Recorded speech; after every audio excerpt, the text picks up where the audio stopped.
Wa ma Muhammadun, duduk fisiknya Muhammad, tapi saya itu adalah Rasul membawa risalah untuk bertauhid persis seperti Rasul sebelumnya, supaya manusia bertauhid.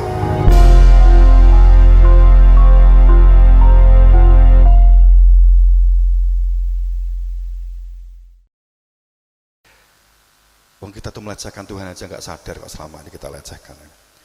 Pangapunten. Tapi bukan berarti kemudian nanti berarti kan talqin nggak begitu Pak Lurah, tetap. Tapi tahu posisi bahwa talqin itu digunakan untuk mengingatkan kita yang kelayat. Tapi ojo berpikir bahwa kowe ngekei bocoran ke mayit. Tapi itu sebenarnya ada maksudnya. Man ismuka, sopo jenengmu, duduk jeneng KTP, duduk jeneng saat kita lahir.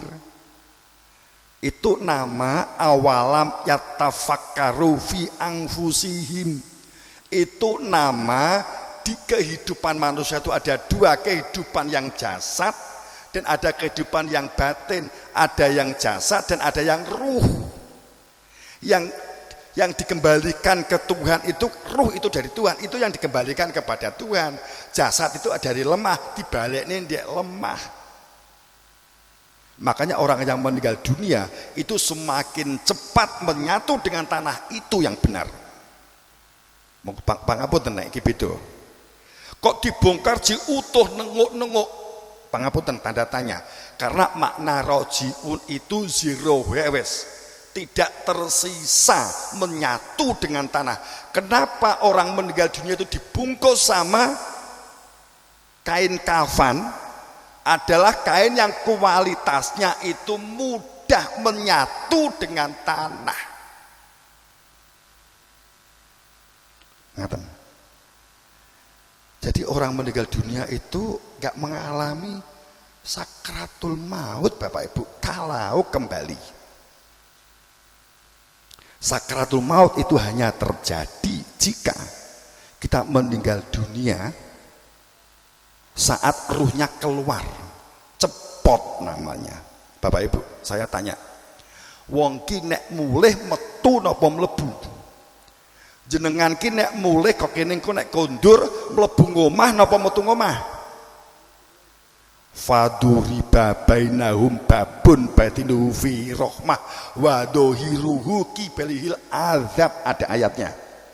Orang yang meninggal dunia, setiap diri manusia di dadanya ada pintu sebagai pembatas. Faduriba bainahum babun, ada pintu sebagai pembatas. Batinuhu, di dalam pintu ada pintu pulang. Jika keluar kibalihil azab, maka dia dalam gentayangan. Bapak Ibu, iki mulai bloko suto iki kula. Nggih, mpun kaget nggih. Nek ruh cepot piye dadine? Enggak mulai. Wong ki nek gak roh omahe gentayangan ndek ndalan dadi gelandangan, penak napa mboten? Ngoten. Merantau kayak apapun akhirnya pasti harus pulang. Tahu saat merantau gak roh omahe, krungu omahe didol karo bojone, itu ya panik loh, gitu. Nggih. Bapak Ibu, demi Allah, saat orang meninggal dunia jika roh keluar, niku teng pundi?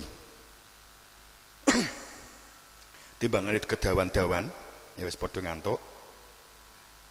Fenomenane ngaten lho nggih. Nek jenengan gak percaya, jenengan silakan ke kuburan atau jenengan melek sedilu, nek pedhok medon takokno. Medon demit jin itu ya. Sing diarani jin kuwi, medon demit ndruwu kuntilanak. Kuwi mbiyen menungso Bapak Ibu. Dulu manusia yang ruhnya cepot keluar. Maka jadinya seperti itu karena dia tidak mengetahui pintu pulang.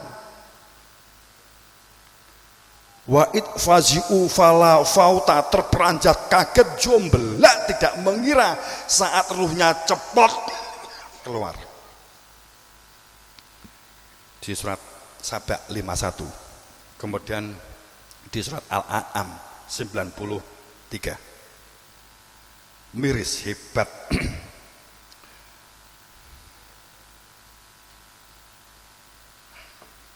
Jadi pada saat kita meninggal dunia, ternyata kita tidak pulang. Wa idzalimu fi ghomaratul maut. Di sini ayat tersebut dengan jelas bahwa hebatnya keterperanjatan saat sakratul maut. Idzalimu fi ghomaratul maut, hebat saat terjadi sakratul maut. Basitu aidihim, saat tidak mengenal pintu pulangnya, karena tidak mengenal alamatnya, karena tidak mengenal Tuhannya. Basitu aidihim wal malaikah basitu aidihim, dan malaikat mengusir keluar. Kemudian ada ungkapan akhriju anfusakum, keluarkan roh nyawamu, karena kamu tidak mengetahui pintu pulang. Bapak Ibu, itu abadi-abadan, mergo wis dipendem. Jadi rojiun itu tanah kembali kepada tanah. Makanya saya tadi guyon, lanae ya aja dipendem, dibuang aja di laut, gak ada pertanyaan laut. Kan gitu, Bapak Ibu. Karena kepastian itu diperlukan, bukan pengambangan, bukan keraguan. Sekali lagi, agama sesungguhnya bukan masalah doktrin. Agama bukan masalah iming-iming tanpa fakta. Sebab jenengan iman kepada Allah, iman kepada malaikat, bukan sekedar percaya informasi. Kamu percaya pada malaikat Jibril, Jabar Eli, carilah yang dapat menunjukkan, menjabarkan Eli tentang Tuhan. Malaikat Mikail, kamu percaya pembagi rezeki, bohong kamu percaya kepada malaikat Mikail tidak jika tidak melakukan budidaya dan pemberdayaan, memberdayakan diri, membangun lingkungan, bangun masyarakat, itu bohong. Karena malaikat Mikail maknanya mukun Eli, orang yang sadar, patuh sebagai hamba, berproses berdunia menuju kepada Tuhan dengan berbuat soleh dan maslahah. Itu maknanya mukun Eli. Itu sesungguhnya. Jadi bukan hafal malaikat 10, enggak begitu semata-mata. Itu jika diuraikan sampai pada titik realisasi, maka ada neraka ini, neraka itu. Saya tunjukkan saja satu saja. Kan ada neraka Zabaniyah gitu. Ada neraka apa malih? Sahor. Ada neraka malih apa? Well, ada Jahanam, ada apa malih? Ya. Saat kita berbicara tentang neraka Jabariyah, itulah ya malaikat apa sih, lali aku, ambil aja Sakor lah, singkatannya Sakor. Apa sih sebenarnya Sakor itu? Kembalinya orang-orang yang hanya mementingkan dirinya karena mengambil dari yang lain. Sehingga begini, pada saat kita neraka itu di Quran sebenarnya kalimatnya itu Rabbana atina fid dunya hasanah wa fil akhirati wa qina adzabannar. Kadang yang kita lupa itu ada alif lam mim, ada isim ta'rif, ada tasdid, isim muqatab, muta'alim ya. Ini yang kadang kita lupa. Sehingga dikira ya wis neraka itu ini gitu saja. Jadi neraka itu apa toh? Orang pada saat iri, dengki, merasa hebat, merasa suci, merasa agung, merasa luhur, meliputi dirinya, mempengaruhi hidupnya, itu sesungguhnya pintu neraka, bahkan di neraka, begitu loh ya. Maka kita memohon jangan memiliki watak-watak neraka itu, kan gitu kan. Sebenarnya kan itu aslinya. Karena kalimatnya anar, ada isim takrif, gitu. Isim ma'rifah gitu. Kemudian pada saat Sakor itu apa toh? Konkretnya ngaten mawon deh. Muga-muga enggak kaget. Saat ada orang itu golek dukun, golek pesugihan, pompone di Gunung Kawi, saat dia meninggal, maka dia akan kembali ke Gunung Kawi, diambil oleh Gunung Kawi. Mergo biyene di dunia dibantu karo Kawi, itulah sahor. Kemudian ada dilalah kok ya lali aku ya. Ada neraka apa nih? Sing dhuwur apa? Jadi sing biasanya di kayu, watu dadi medon, dadi gendruwo gitu. Siapa nonton itu? Nah itu pada saat keluar kemudian sungguh terus, monggo, tapi saya katakan demi Allah, kalau jenengan ingin bukti, kok nek petuk medon jenengan takoki, petuk ndruwo jenengan takoki, sing mlayu medone napa jenengan tanya, kowe mbiyen sapa? Saat kita percaya bahwa di punden kuwi enek demit enek sing nunggu, apakah itu dosa, apakah itu musyrik? Saya katakan tidak. Jadi musyrik nek jenengan sembah, jadi musyrik nek jenengan pedomi, jadi musyrik nek jenengan jaluki duit. Ngaten lho. Itu jadi musyrik. Salah tujuan. Salah orientasi. Jadi pada saat sungguh bahwa biayanya menungso Bapak Ibu itu orang katakanlah kalau kita itu makna korin itu bukan masalah kemakhlukan dalam pengertian fisikal. Allah gak ada ungkapan saya ciptakan korin, bukan. Korin itu maknanya begini, man a'radu an dzikri, sopo di dunia ini tidak memiliki zikir kehadiran keberadaan Tuhan, fahuwa, maka hidupnya dalam kendali korin. Korin itu apa? Sesuatu yang dipedomi, ya, sesuatu yang sangat dipedomi sampai mempengaruhi segi-segi kehidupan, semua kehidupannya. Siapa di dunia ini dalam liputan setan, maka dia korinnya setan, begitu ya Bapak Ibu yang berbahagia. Korin itu sahabat, sampai perilakunya itu ngetutke sahabatnya itu. Hubungan antara si A si B, karena si B ini semuanya tergantung si A, nggak berani apa-apa jika tanpa ada A.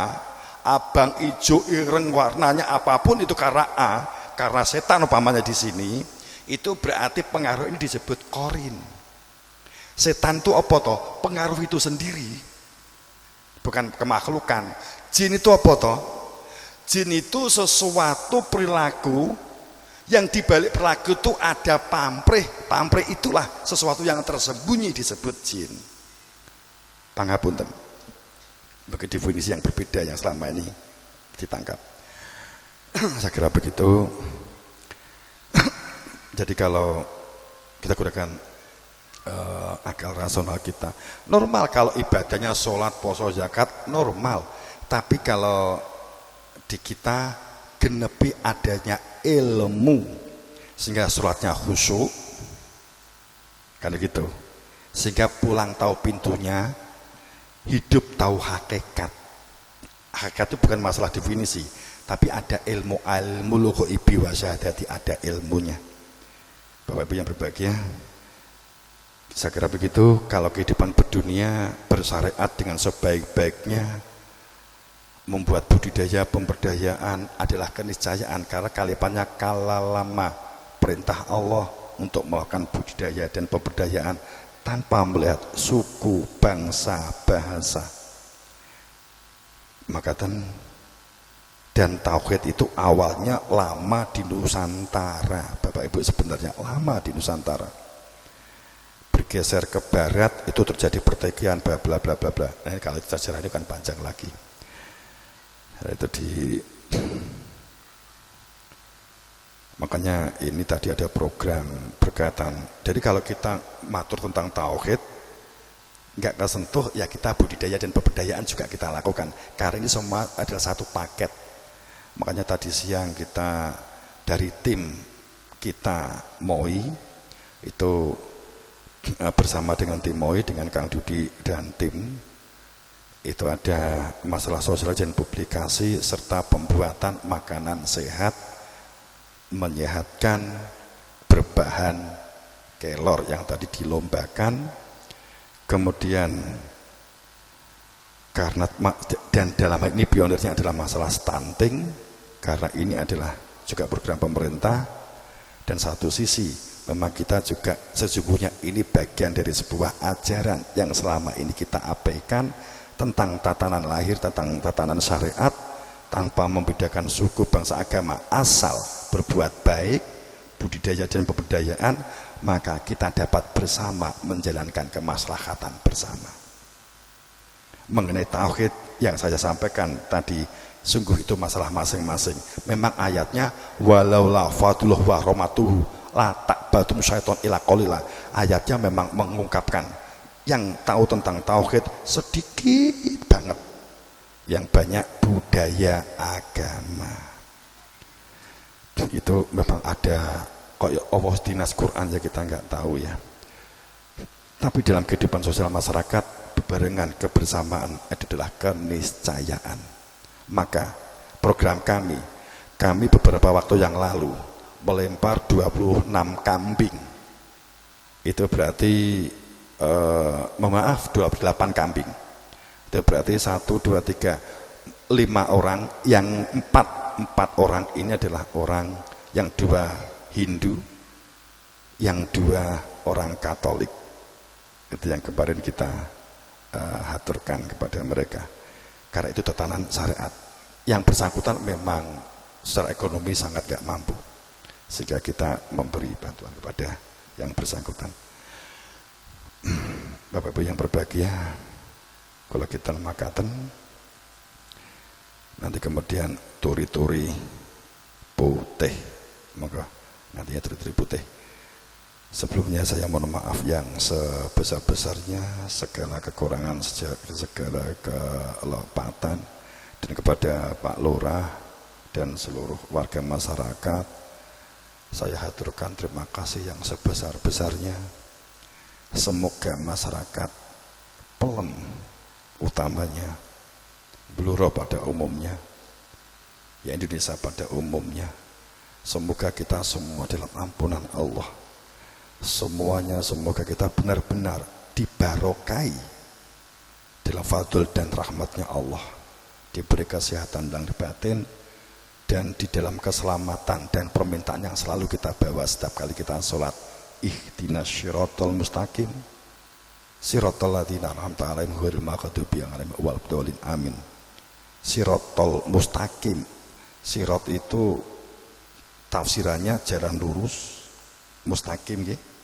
Sirat itu jenengan nek bayangke sirat iki kira-kira piye? Kaya cagak iki apa kaya cagak iki apa kaya tol, ya saya nggak tahu ya.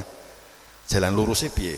Tapi kalau makna aslinya sirat itu ada tempat yang sangat luas, semua hal masuk ke dalamnya tidak merubah tempat itu. Ini contoh paling konkret, laut. Semua aliran sungai masuk ke laut tidak akan pernah merubah laut menjadi najis, tetap suci dan mensucikan. Walaupun di jero laut dikasih bangkai babi sekalipun, air laut tetap suci, mensucikan, tidak goyah, walaupun tidak merubah babi menjadi halal untuk dimakan. Itulah makna sirat. Makanya siratal mustaqim, qoma yaqumu qiyaman mustaqiman, sehingga kita memohon istiqomah, tegak berada di situasi itu. Itulah makna siratal mustaqim. Sehingga orang yang berada dalam siratal mustaqim dengan oloan, fitnahan, gunjingan, tidak akan pernah goyah, dia tetap tegak, tertegakkan, tidak akan mudah gelo, marah, kecewa hanya karena sebuah olok-olokan. Maka tidak akan menjadi najis hatinya. Itu yang sebenarnya makanya itu yang selalu dimohon setiap kali kita sholat, supaya jelas Shiratal Mustaqim jalan sing lurus piye kan gitu. Ya gitu, saya kira begitu. Sekali lagi saya mohon maaf yang sebesar-besarnya. Wallahul muwaffiq ila aqwamit thoriq. Ihdinas siratal mustaqim bil haqq. Assalamualaikum warahmatullahi wabarakatuh.